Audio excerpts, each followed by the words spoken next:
Yo, what's going on? Mike from Mike Talk Sports. As Islam Makhachev continues to build upon his legacy at 155 in the UFC, he will consistently and constantly be compared to his mentor, Khabib Nurmagomedov. In today's video, a part of the equation when looking at guys' legacies, comparing legacies, and determining who is better is strength of competition and who is the best fighter that each fighter has beat. So in today's video, I'm going to be breaking down the top 3 opponents either Khabib Nurmagomedov or Islam Makhachev have ever faced in the UFC octagon. First, I'm going to get into the number 3 fighter Khabib Nurmagomedov or Islam Makhachev ever faced in their career, and then I'm going to get into some honorable mentions before I dive into number 2 and number 1. So without further ado, number 3, the third best fighter either Khabib Nurmagomedov or Islam Makhachev have ever faced in the octagon is going to be Conor the Notorious McGregor. Now, this is a very debatable one, and this is going to be the one that causes a lot of controversy.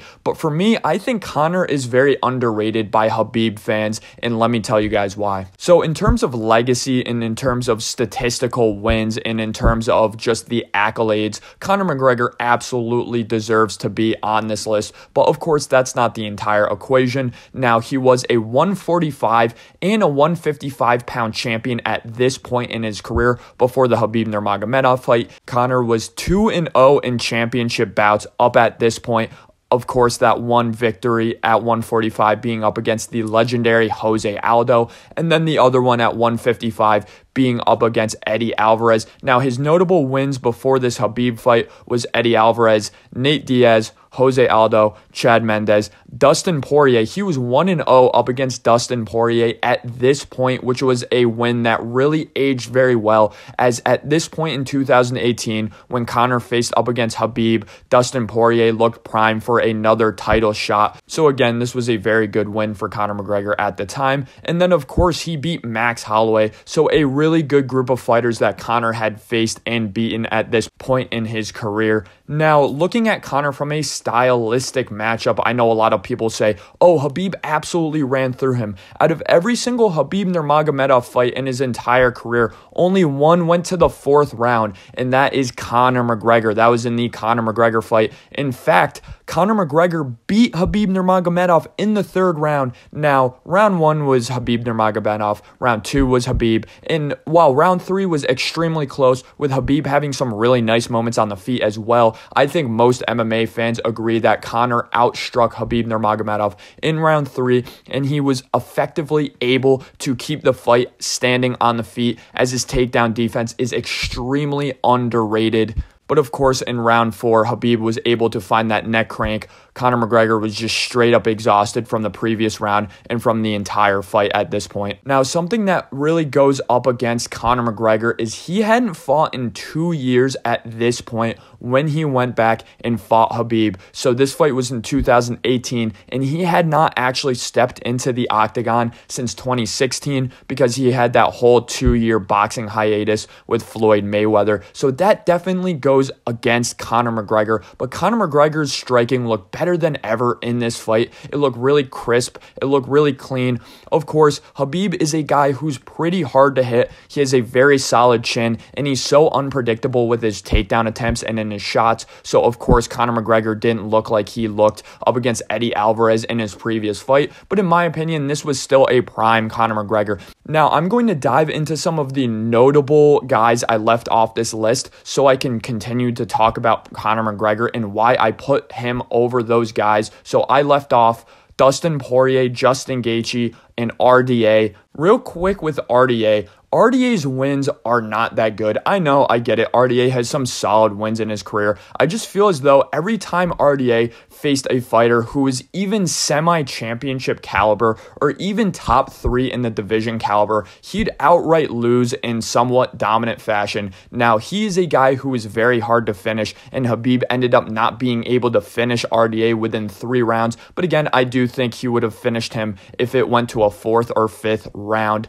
RDA's best win, let's be completely honest here, is probably a 2017 version of Robbie Lawler, who at this point was pretty washed anyways. So RDA doesn't have that many good wins. His fight style is just not that dangerous as well for Khabib Nurmagomedov. Did not pose a lot of threats. Of course, he's a great grappler, but Khabib was completely able to just overcome this. In my opinion, you need to be an elite striker in order to even have a chance up against a guy like Khabib Nurmagomedov or Islam Makhachev, because you need to beat them at some game, because you're not going to beat them in the grappling department. Justin Gaethje, I think this one goes without debate. Justin Zero Jiu-Jitsu Gaethje had zero chance at surviving on the ground the second the fight hit the ground. Now, I get it. He has a wrestling background, and he has pretty good takedown defense. But again, his grappling, out of every single guy that either of these guys fought, I legitimately think, even out of the unranked guys Khabib fought coming up, even out of some of the unranked guys that Islam Makhachev came up, I legitimately think an opponent that Islam faced early in his career, such as Drew Dober, is legitimately a better counter grappler than Justin Gaethje. Again, this was a horrible matchup for Justin Gaethje. He would never beat Khabib. He would never beat Islam Makhachev. His grappling and his jiu-jitsu simply is not good enough. Then Dustin Poirier. My entire thing why I put Conor McGregor above Dustin Poirier, guys, Dustin Poirier's takedown defense is absolute garbage. Look what Michael Chandler was able to do with Dustin Poirier. He ragdolled him in the grappling department. He ragdolled him in the wrestling department. The only reason Dustin Poirier was able to reverse position and end up submitting Michael Chandler is because Michael Chandler is straight up stupid with his fight IQ at times and is way overzealous and is way too aggressive with his transitions and with his takedown attempts, which makes it very easy to reverse him, whereas Islam Makhachev and Khabib Nurmagomedov are much more calculated and much more methodical in their grappling. Yes, guys, I legitimately believe Conor McGregor is the best counter grappler that Khabib Nurmagomedov has ever fought. Again, does Conor McGregor have the best offensive grappling that Khabib Nurmagomedov has ever fought? Absolutely not. Does he have the best jiu-jitsu? Absolutely not. Again, does he have the best submission game? Absolutely not.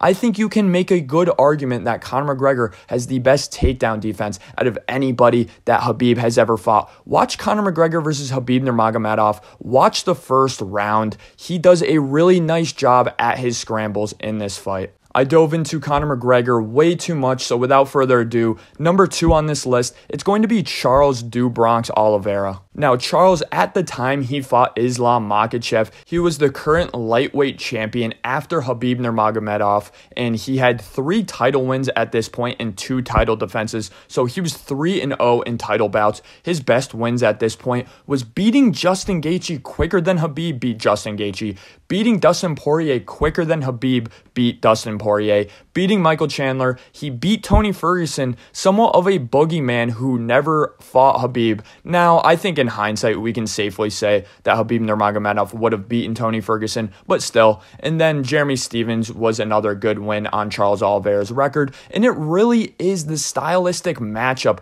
that was always alluded to throughout Khabib's entire career that never came to fruition. Charles Oliveira, straight up, is just a much better version of Tony Ferguson, a guy with really good striking, with a really good game off of his back, a guy who can potentially submit Khabib Nurmagomedov off of his back. That was the whole appeal with the Tony Ferguson fight, and he's really dangerous with those ground elbows off of his back as well. Again, Charles Oliveira is just a significantly better version of this, a much better striker than a prime Tony Ferguson, much more agile, much more athletic, much more power in his shots, with a significantly better ability to finish the fight and just way better at submissions. Now, this fight did not go well as Islam Makhachev somewhat just ragdolled Charles Oliveira, but going into the fight, in my opinion, this is by far the best 155er that either guy has faced in terms of a longtime staple in the 155 division, a proven champion in the 155 division. No one has ever beaten a guy like that between the two except for Islam Makhachev. So that's what's going to bring Charles Oliveira at number 2 on my list. Now, an honorable mention I left off the list that I was somewhat tempted to put above Conor McGregor, but I just could not do do it. I think it would be way too unfair to Conor McGregor. And that is Arman Tsarukyan. I'm hearing the idea, and I really like the idea that to beat a guy like Islam Makhachev, to beat a guy like Khabib Nurmagomedov, you need to be a really good grappler who can actually try to outstrike them. You need to have really good counter grappling. And one of the ways that you have good counter grappling, if you don't want someone shooting takedowns on you, then shoot takedowns on them. And this was the whole idea with the Arman Tsarukyan fight. Again, I just didn't put this on just because Arman Tsarukyan is still somewhat unproven in his career. We don't know how good he's going to be. In my opinion, he was not in his prime at the time he fought Islam Makhachev, so he just misses this list. But at number one, it of course is going to be Alexander the Great, Alexander Volkanovski. He was pound for pound number one at the time that he fought Islam Makhachev. He was the 145-pound champion, and in my opinion, the greatest 145er in the history of MMA. Now, I know what you guys are going to say. Hey, how can the best fighter that Islam Makhachev or Khabib Nurmagomedov have ever fought was a 145er who was moving up to 155, a guy who is unproven in the 155 division? Well, that's somewhat what Conor McGregor was, just plus one win. Let's be completely honest. We don't have to see Alexander Volkanovski make this really nice 155 run and beat a bunch of guys at 155 to know he's one of the best 155ers on planet Earth. I think we can all acknowledge that Alexander Volkanovski was a very deserving opponent when he fought Islam Makhachev. To me, he's by far the smartest, most cerebral, and most calculated fighter either guy has ever fought. He has the best preparation pre-fight that either fighter has ever fought. The amount of grapplers and the world-class grapplers that Alexander Volkanovski brought to his training camp before the Islam Makhachev fight, and the fact that Khabib Nurmagomedov outright said that he was very nervous with this fight just proves that Alexander Volkanovski is the best counter grappler that either guy has ever fought. He was 25-1 at the time that they fought, and he was undefeated in the UFC. He beat Max Holloway 3 times, and by far out of any of their opponents, that is the most impressive win streak over a guy is Alexander Volkanovski beating Max Holloway 3 times. He also beat Chad Mendes and Jose Aldo. Alexander Volkanovski is the only guy out of either fighter to take either one of them all 5 rounds to a 5-round decision. And I know a lot of people diminish Islam Makhachev and use this fight as an example of why Khabib Nurmagomedov is better than Islam Makhachev, because Khabib was never tested like Islam was in this fight. But to that I say Khabib never fought a guy like Alexander Volkanovski. So thanks for listening, guys. Let me know in the comment section below, do you agree or disagree with my list? And if you wouldn't have Conor at 3, Charles at 2, and Alexander at 1, who would you have on this list and why?